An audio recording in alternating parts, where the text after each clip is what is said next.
Well, it's good to be back home, I guess. It's cold, it's snowy, and it sure don't look like Florida, baby.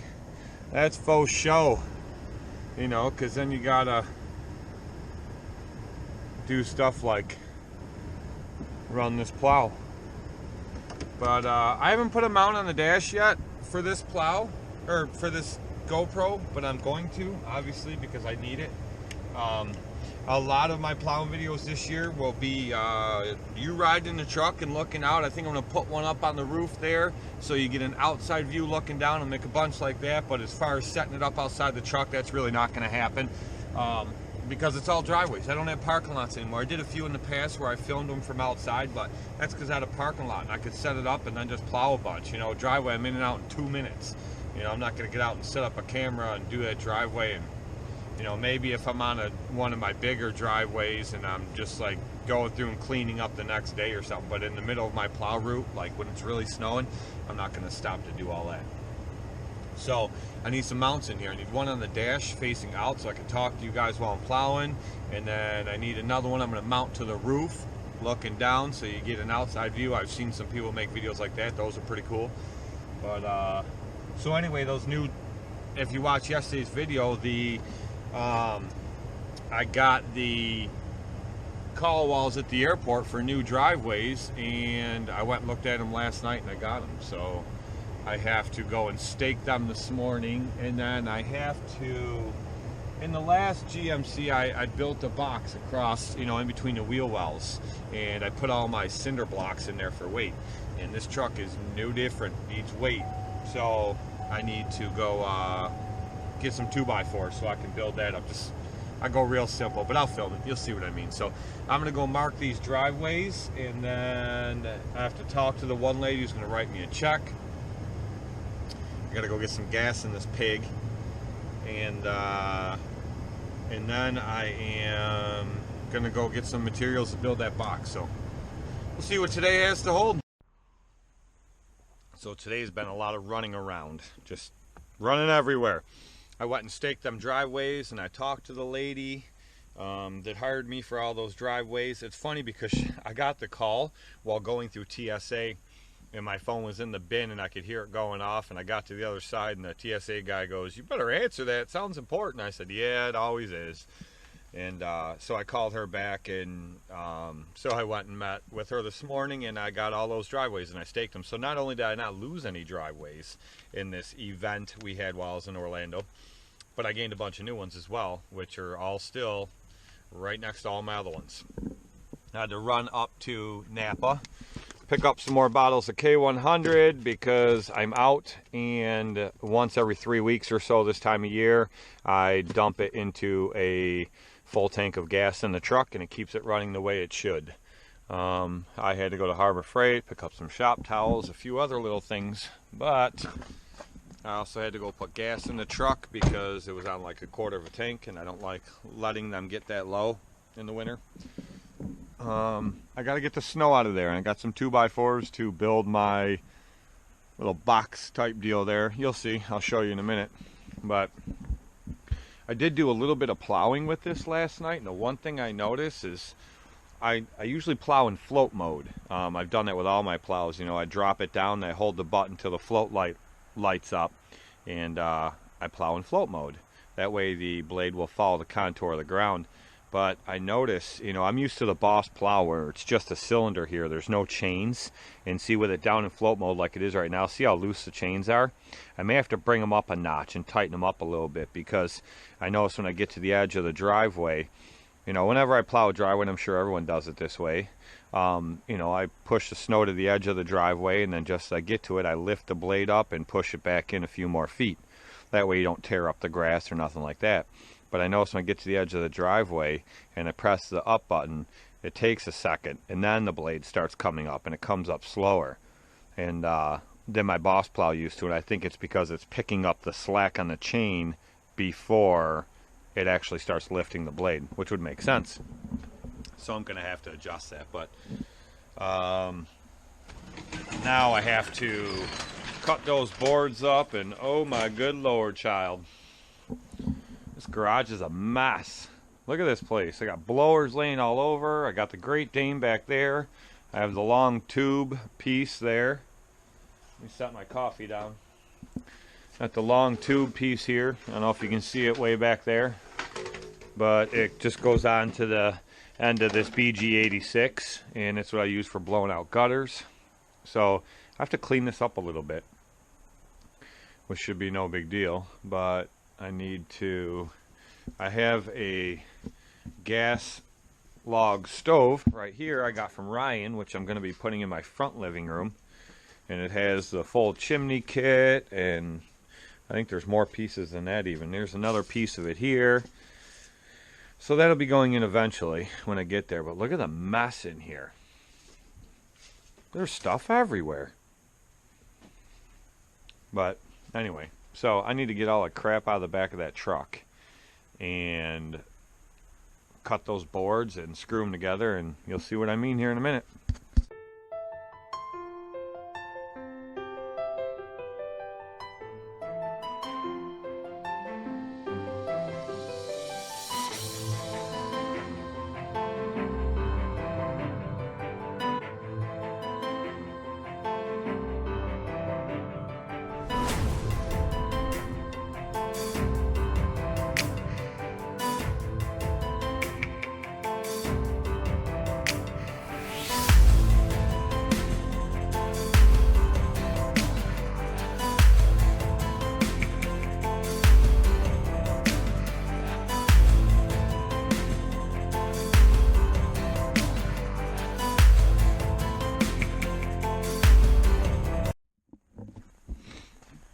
Okay, so now, see all the holes in there?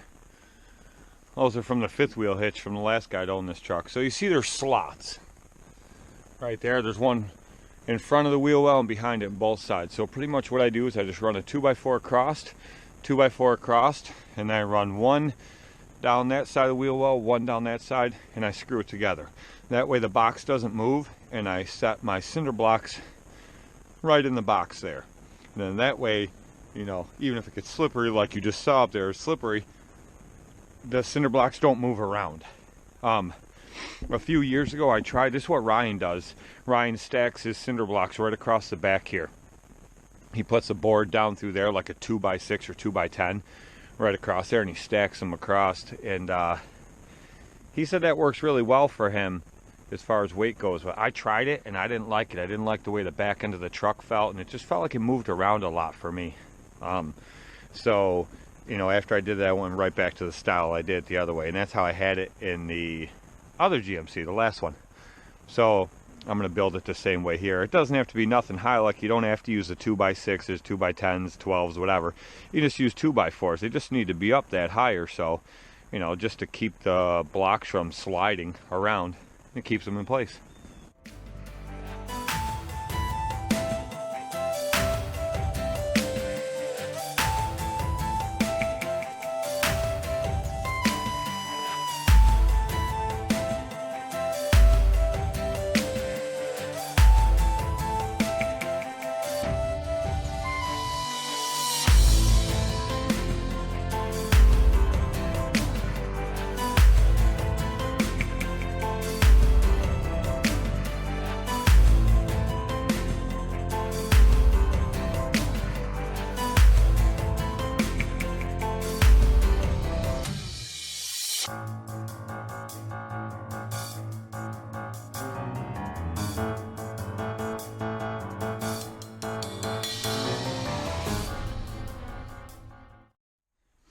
Just like that.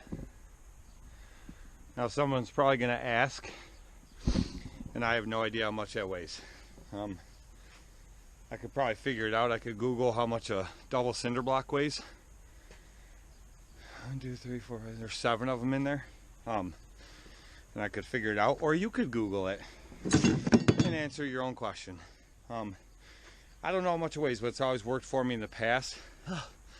I'm tired out. I had to carry them from not that far, but they were all stuck back there in between my camper and the fence down in the ground. I haven't used them in a couple years, and the reason being I used to use them all the time and they work great, But the last couple of years I've had the big hopper with the big salter on the back, and that's like 800 pounds, 600, 800 pounds of salt. So I had all the weight I needed, but now I'm not running the salter anymore because I'm not doing parking lots anymore, just driveways, as you guys know. I'm going back to this, clearly. But that's how I always did it before. And you know, I'm sure some people will say, oh, I put a lot more weight than that, or I don't put that much, or either way. This has always worked for me. It's like the perfect amount. And a lot of times in just 2-inch snowfalls, with this weight in here, I can plow without even putting the truck in 4-wheel drive.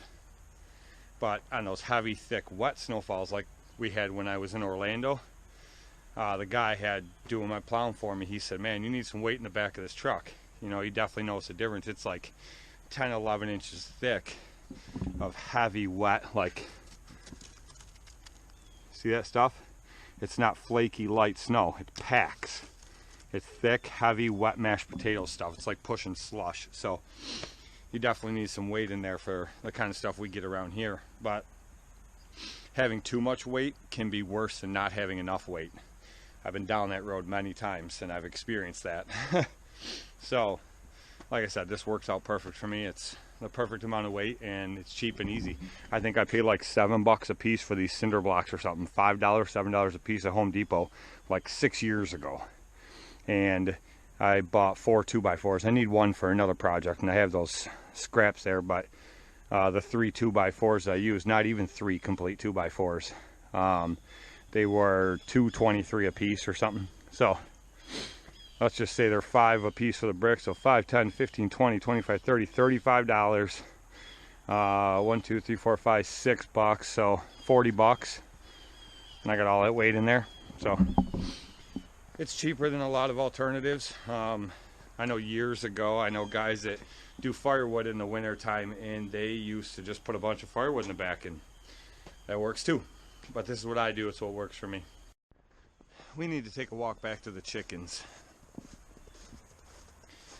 I came home last night and I knew my father-in-law had and my mother-in-law had been giving them scraps that they brought when they came over to take care of the other animals. And I realized they said they put water in their water container, but it seemed like it was leaking or something. Well, it sure was. So look at the run. Look at the muddy mess they have back here. What are you girls doing? I threw a bunch of food all over the ground there this morning. They already demolished that. But inside here, see, this is what I do in the winter. I close off these end vents with thick insulation. But what are you doing? What are you freaking out for? They got food in there, but this, I changed all their bedding out this morning. It was a swamp in here. It was ridiculous, and I'll tell you why. I'm gonna take this bucket. I'll bring it back to you guys in a while. See that? That's the heat emitter that I have in there. I'll show you, because a lot of you guys have asked.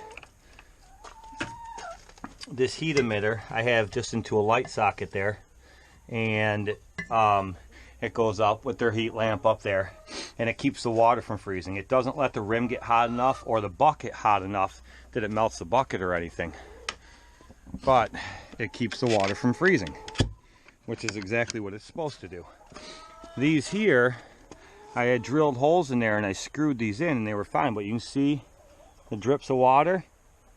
They were pecking at them so freaking hard. See, they just tap these things here and it moves to the side and it fills it up with water and then they drink out of there. Well, they had tapped them and pecking on them so hard that it popped them out in water. This 5-gallon bucket was filled up to there when I left. So all that water went out all over inside there, swamped out everything, and it ran down inside that socket. That's a mess. And it ran down inside that socket and shorted out and popped the breaker inside the house. So you see how far they go through? I'm gonna see if I have a nut. See, there was a third one and they busted that out of there.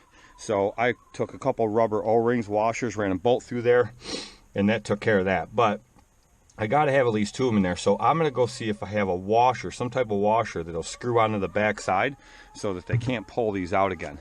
I could glue them in there, but Then I gotta wait for the glue to dry, and I gotta make sure it's a type of glue that's not gonna deteriorate or break down, because then that chemical gets in their water and it could kill them. So what I'm gonna do is I'm gonna try to find a nut that will screw onto the back side of that. And then that way it holds them in, and because, I don't know if you can tell, but there's a tiny like rubber O-ring on there. So if I screw that washer on the back and it snugs it up just a little bit, it'll pull that rubber O-ring up tight so the water can't leak out around it. And at the same time, it'll keep them from pulling that out of there. So hopefully that does the job. So now I gotta see what I have that will be that size. Alright, well, I don't know if you're gonna be able to tell, but if you look real close, those go straight. It's not actually threaded, it just has ridges on it. So I think the easiest way to do this, if I can open this, will be to thread it. So if I can find the right size, I can cut threads into it, I'm hoping, and then I'll be able to screw a nut onto it. So let me see what I can do here. Worked out pretty good. I put that lock nut on the back of there, and it's in there pretty good. Seems nice and snug, so now I just got to do it to the other one. Okay, I am all geared up and ready for plowing. I got a GoPro mount right there on the front of the new plow. I put one, let's see here, right there. So I have one on the dash, and I put one right there.